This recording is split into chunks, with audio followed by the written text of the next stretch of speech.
everyone. My name is Mohammad Waris Azimi and I will be presenting AZI Health Tech. Product will be about real-time BP monitoring and along with the predictive model.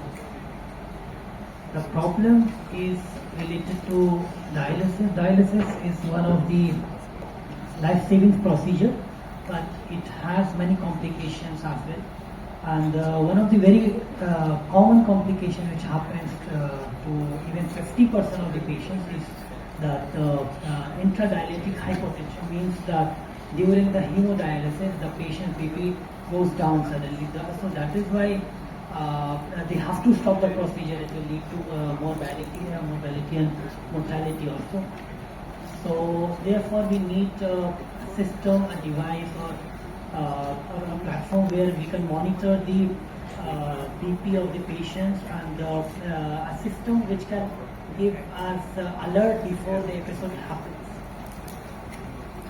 So what are the existing solutions in the market right now is that we have two types of blood pressure.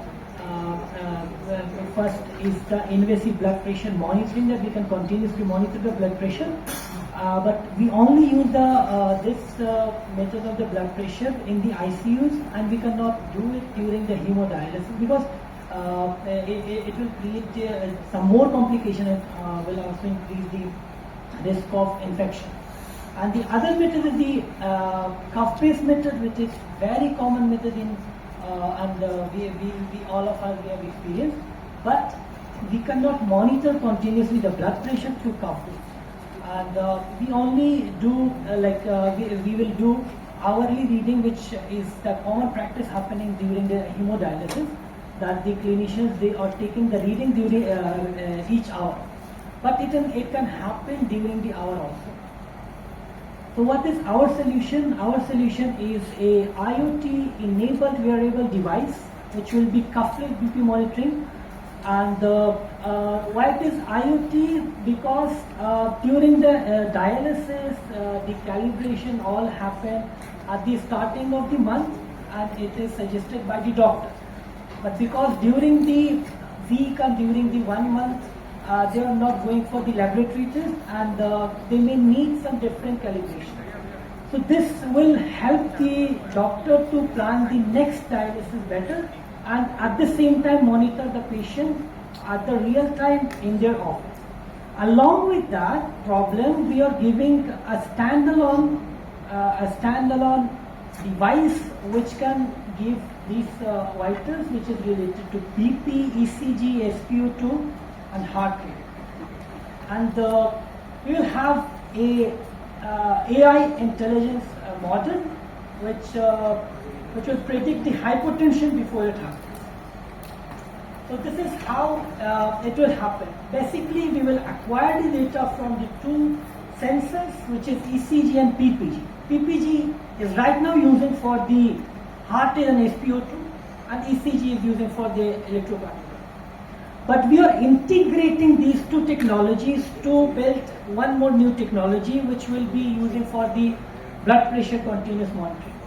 So first we will extract the features from these two sensors. There will be one PPG sensor and one ECG sensor. We will be extracting around 43 features from these two sensors. And then we will give this set of the features to the algorithm, and algorithm will validate it with the data set which will be available, and based on 4 parameters, based on 4 information which will be giving, and it will calculate that based on the patient gender, age, height and weight, and it will validate the result from the data set. And after that we will be giving another algorithm, and we will extract the blood pressure from that. And then for the alert system we will be continuously monitoring the blood pressure, and from that we will be taking the data points each 10 hour, maybe 10 to 15 or 5 to 10 data, and then we will be labeling, and it all will happen like automatically. And then right now in invasive way, there are some efforts that they can predict the hypotension 1 hour before. But our target is, for now, is 30 minutes before it happens. So our device will be a wristband and also an ankle band, and we name that BM, means blood monitoring 2.0. And this will be the world's first wearable hemodynamic monitoring and IDH early detection smart device. So our product will be customizable based on patient gender, height, weight, and also the age. It will be IoT enabled, and also it will monitor continuously, and also we can record the data and some more stuff. So the customers, I have divided the customers into two segments.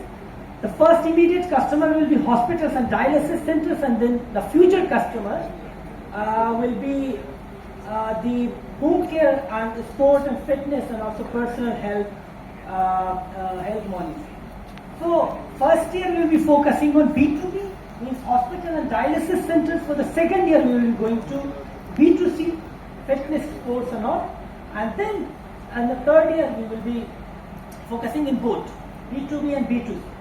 And it's also somehow dependent.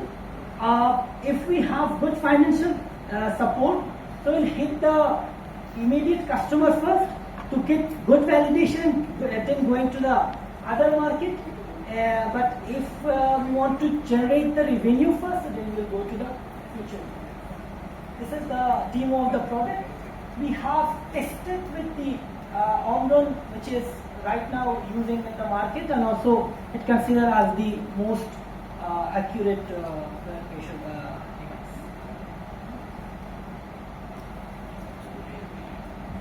So we are using this Omron for testing, and here we have ankle band, which has one lead of the ECG, and also here we have the wristband, which will have the two lead of the ECG and one PPG sensor.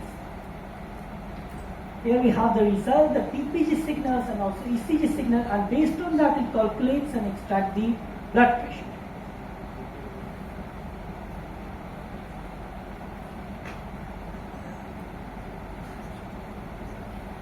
There is some difference in the data that we are getting, but we will be improving. Its prototype will be improving the accuracy. The potential market for the blood pressure right now, the market, the global market is 4.1 billion. The Indian market is 504 crores. And because we are giving a standalone solution which can provide BP, ECG, and the heart rate and all, so we have calculated all the market, and the market can be 15 billion for the global, and 35,000 crore for the Indian market. So, and also the global wearable market, which is a trend right now, that everyone wants wearable, non-invasive and all. So the wearable market is 70 billion right now, and it will be 171 billion in 2028 at the CAGR of 19.4. So our first year addressable market will be the state of Telangana, and the customers, it is the number of hospitals along with the dialysis centers, and we have multiplied that with the price of the product, estimated price of the product, and that is the market size. So these are our competitors, and some of them that they are not affordable, and some of them they are not convenient during the hemodialysis, so we cannot use them continuously. For example, this cuff based on the NVC. The next type of analysis that I have used here is that most of the features that we will be providing, that we don't have it, like cuffless, we don't have. Real-time monitoring is not there. Predictive model is not there. This is our team. I am a software engineer. I graduated from IIT Hyderabad. I have 8 years of work and also startup experience in Afghanistan. And also I just had 1 year of fellowship with CfHE and also a 6-month internship with the Suzuki Innovation Center. Along with Dr. Santosh, which is a nephrologist in Kamineni Hospital, Dr. Arash Neyman, which is a researcher in Sweden, and also Professor Nakul. And our mission, like I have shown a video at the starting that a person goes and because of the fainting it falls down. So our vision is to provide some system for the individual to take control of their health and well-being. And by this product, I would like to take some baby step into the early diagnostic sector. So I am planning for 18 months action plan, and I would like to go to the market with the MVP as early as possible to get the feedback and start working more on and utilizing it. And then I am planning to launch the product in 2025 February. And our cost structure will be this, and I will be requiring around 50 lakhs for all these costs. Thank you very much.